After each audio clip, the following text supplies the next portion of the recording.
Welcome to my accessories and mods for my R5S e-bike part 5. These were popular in the late 90s. This is the core chain tensioner. It was originally installed on my previous mountain bike, right there. And it served its purpose well, especially when tackling some mountain trails.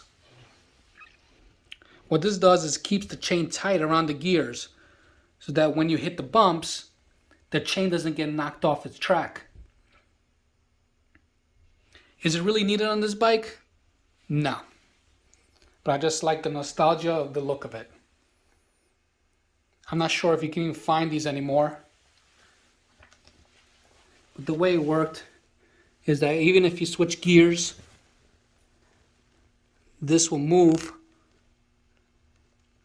with the chain.